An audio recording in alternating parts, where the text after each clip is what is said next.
Bienvenidos a otro capítulo de la apasionante historia del cristianismo, la historia de la Iglesia.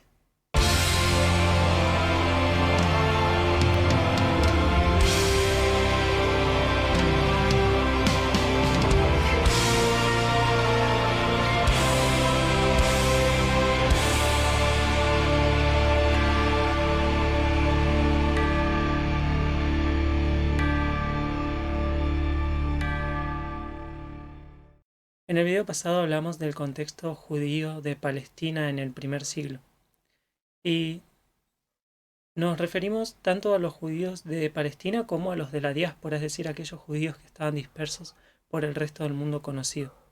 Todo ese judaísmo, tanto los de Palestina como los de la diáspora, se reunían en Jerusalén 50 días después de la Pascua para celebrar justamente la fiesta de Pentecostés, la fiesta de las semanas, la fiesta de las cosechas.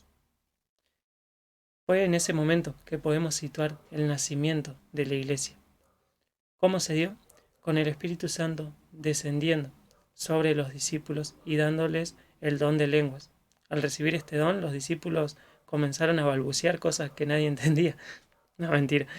Cierto que a eso no se refiere el don de lenguas. El don de lenguas se refiere a que los discípulos comenzaron a hablar en idiomas que el resto de la gente hablaba las maravillas de Dios. Ellos comenzaron a hablar las maravillas de Dios a la gente que provenía de distintos lugares y que por ende hablaba distintos idiomas. A causa de la predicación de los discípulos, se convirtieron en aquel día más de 3.000 personas. El Evangelio era sencillo. ¿Qué predicaban los discípulos? Que Jesús, aquel nazareno que había sido crucificado por los líderes judíos y por Poncio Pilato, había resucitado. Él era el Mesías que Israel había estado esperando.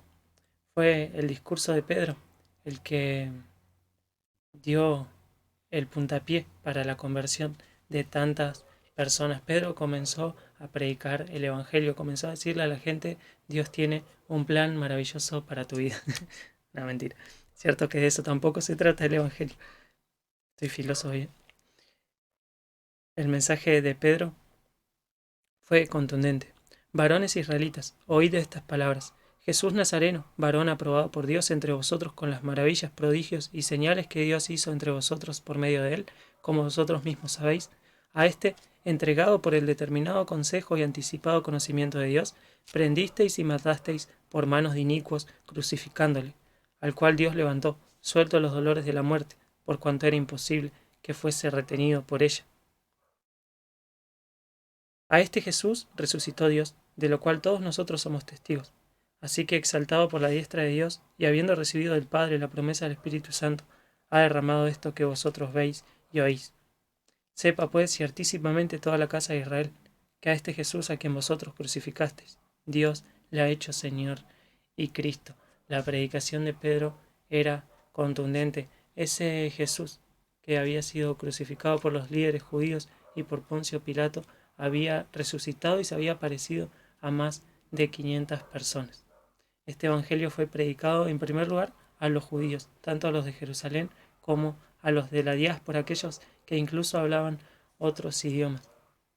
Vemos un paralelo entre esto, un contraste en realidad, entre esta historia y la Torre de Babel. En la Torre de Babel Dios confundió los idiomas de las personas y en este evento Dios predicó a través de los discípulos su mensaje de salvación a todas las personas en sus respectivos idiomas. Le saqué la bolita porque hacía mucho ruido. Según mi mamá, si le pones una bolita o una canica para mis amigos mexicanos, evita que se forme sarro en la pava. No sé si funciona, pero yo lo hago igual. Como vemos, los primeros cristianos eran judíos y seguían viviendo como judíos. Para ese entonces el cristianismo podríamos decir que era otra secta dentro del judaísmo y se los llamaba los nazarenos. Los primeros cristianos como eran judíos, seguían viviendo como judíos. Ellos seguían rezando en el templo, seguían estudiando en la sinagoga, seguían guardando las normas alimenticias, también seguían guardando el sábado, aunque además se juntaban el domingo para recordar la resurrección de Cristo y ahí celebraban el partimiento del pan en conmemoración de aquel evento. Este partimiento del pan, esta Santa Cena, como le llamamos nosotros, no estaba tan centrado en la pasión de Cristo, sino en el hecho de su resurrección. Era un hecho celebrado con alegría y sencillez de corazón, nos dice la Escritura. Y la vida de los cristianos era muy sencilla. Ellos formaban comunidades de fe en las que ponían en común todos sus bienes, no por mandato de Dios, sino como un efecto del amor que Dios había puesto en ellos. Y algunos más devotos seguían respetando también las costumbres de los judíos más devotos que tenían justamente por costumbre ayunar 2 veces por semana, aunque los cristianos lo hacían en distintos días. Los judíos ayunaban lunes y jueves y los cristianos ayunaban miércoles y viernes, también en recordatorio de la traición de Judas y de la crucifixión de Jesús. Vemos entonces que la fe de los primeros cristianos no era una negación del judaísmo, sino la convicción de que Dios había cumplido sus promesas para Israel en la persona de Cristo. Y esta primera iglesia compuesta de judíos no era totalmente uniforme, sino que nos dice Hechos 6 que estaban los hebreos y los griegos. A esto se refiere en que había un sector de judíos cristianos que eran más puristas, mientras que habían otros con una cultura más helenizante. Esa diferencia en la sociedad judía se traspoló también al interior del cristianismo. Y podemos ver justamente en Hechos capítulo 6 que eran los 12, el grupo de los 12, los que estaban al frente de la parte hebrea del cristianismo, mientras que se designó para la parte griega, para la parte helenizante, a 7 representantes. Como te decía, el grupo de los 12 estaba al frente de aquella iglesia emergente, aunque la Biblia le presta un mayor interés a la figura de Pedro y de Juan. Además, había otra persona que tenía un rol muy importante y que no estaba dentro del grupo de los 12 y era Jacobo. Jacobo, el hermano del Señor, que no había creído en Jesús durante su ministerio terrenal, pero Jesús, luego de su resurrección, se le apareció y él empezó a ser contado con los discípulos y tuvo un rol preponderante en aquella primera iglesia. Tanto así que parece que el concilio que nos relata el capítulo 15 de Hechos estaba presidido por el mismo Jacobo. Entre el grupo de los 7 representantes de la parte griega de esa primera iglesia, encontramos a Esteban, que protesta contra el judaísmo y contra la actividad en el templo en esa época. Y gracias a ese discurso es apedreado y se convierte así en el primer mártir del cristianismo. Había un fariseo, un tal Saulo de Tarso, que consentía en la muerte de Esteban. A causa de esta persecución es que los cristianos helenizantes, aquellos judíos helenizantes que se habían convertido al cristianismo, huyen de Jerusalén hacia Samaria, hacia Antioquía, hacia la costa del Mediterráneo y se convierten así también en los primeros misioneros del cristianismo en esas ciudades. Hay que mencionar esto, que esa primera persecución fue más enfocada en esa parte del cristianismo.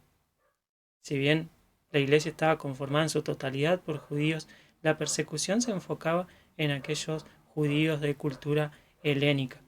Vemos unos capítulos antes de la muerte de Esteban que los líderes judíos habían mostrado más tolerancia para con Pedro y Juan.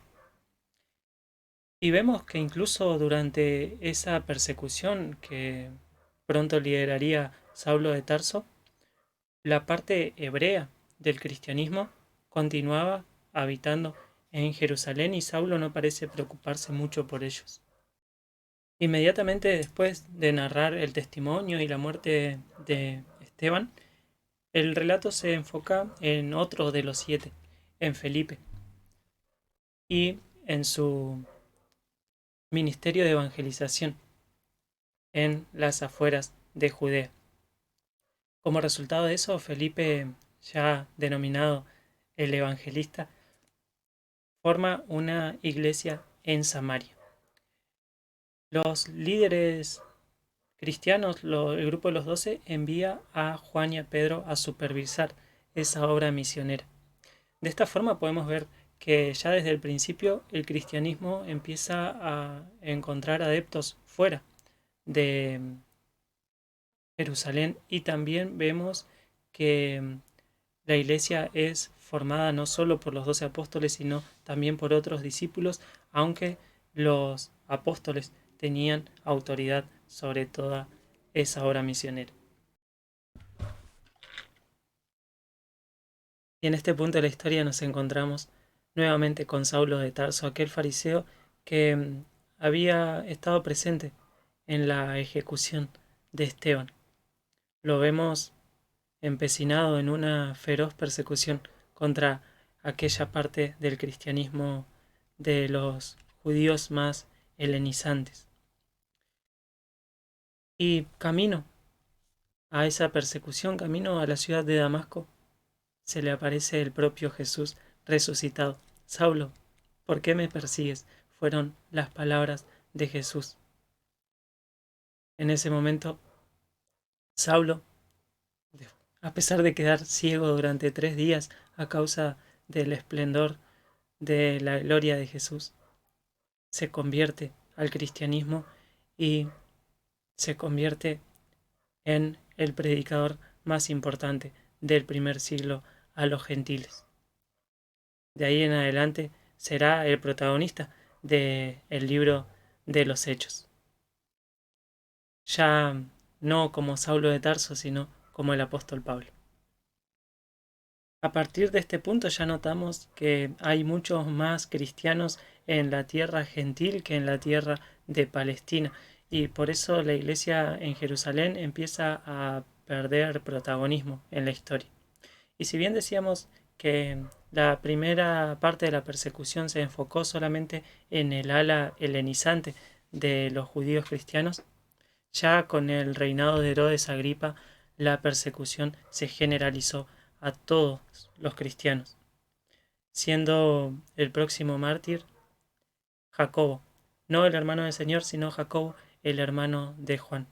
Y Pedro fue también encarcelado en ese tiempo, aunque fue liberado milagrosamente.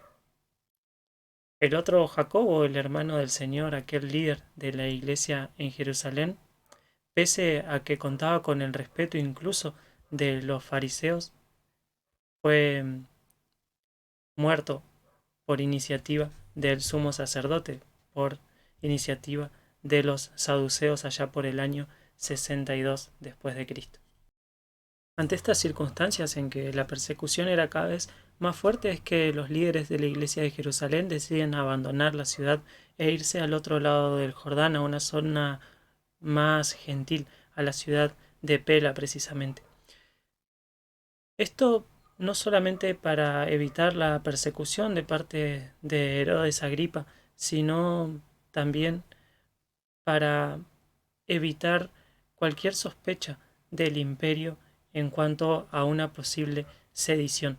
Tengamos en cuenta que los cristianos estaban predicando que un judío de la descendencia del rey David había sido crucificado por los romanos y había resucitado como el Mesías prometido. Entonces, esto podía generar cualquier sospecha de sedición contra el gobierno romano. En esa época cualquier descendiente de David era mirado con sospecha. Es así que Simeón, uno de los líderes de esa iglesia primitiva en Jerusalén, es también martirizado. No sabemos si fue muerto tanto por ser cristiano o por ser justamente descendiente de David. Seguramente fue una mezcla de las dos cuestiones. Así vemos que esa primera iglesia de Jerusalén, perseguida tanto por romanos como por judíos, se va alejando cada vez más de esa ciudad, buscando rincones inhóspitos donde instalarse y mezclándose con comunidades que habían abandonado el judaísmo ortodoxo tiempo atrás. Pero al mismo tiempo fue perdiendo contacto con el resto del cristianismo naciente entre los gentiles, por lo que su rastro se pierde en la historia y no tenemos demasiada información sobre esas comunidades cristianas que sobrevivieron al menos hasta el siglo V de nuestra era. Espero que el video te haya gustado. Si es así, dale like, suscríbete al canal y activa la campanita, que es gratis, y así te enterás cuando suba un nuevo video. Vamos a seguir estudiando la historia de la iglesia, entre otros temas, en el canal. Nos vemos en la próxima.